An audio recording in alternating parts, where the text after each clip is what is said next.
Bonjour, ravie de vous accueillir aujourd'hui pour un tuto que nous avons décidé d'organiser avec mes collègues d'EREL. L'idée en fait c'est de vous proposer des petits cadeaux à faire pour Noël. Alors pour ma part ce sera des sels de bain relaxants que je viens de faire. Donc je vous montre un petit peu la beauté de ces sels. Vous n'êtes pas là pour les sentir mais je vous garantis que c'est une merveille.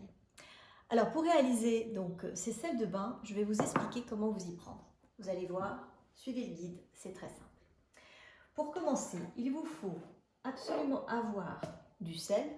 Là, moi j'ai choisi du sel rose de l'Himalaya pour la beauté du sel, sa pureté, et parce qu'il est très facile à travailler avec les huiles essentielles.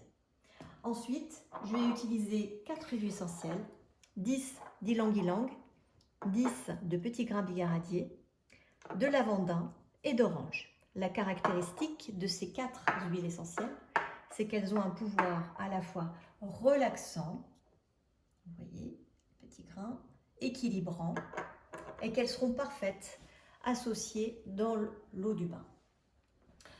À préciser qu'ensuite, ce sera une cuillère à soupe à mettre dans l'eau du bain. Donc pour démarrer, nous allons prendre un pot vide, un pot à confiture assez simple. On va verser,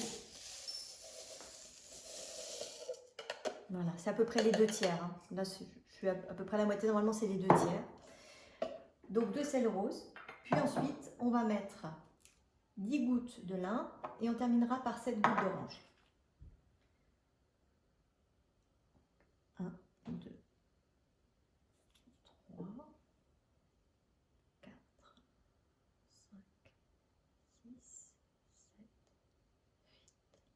8, 9, 10. Voilà, donc vous allez reproduire la même chose sur l'ensemble des huiles. Donc petit grain, lavandin et orange, vous finirez par 7 gouttes. Donc 10 et 7. Ensuite, à chaque fois, on secoue.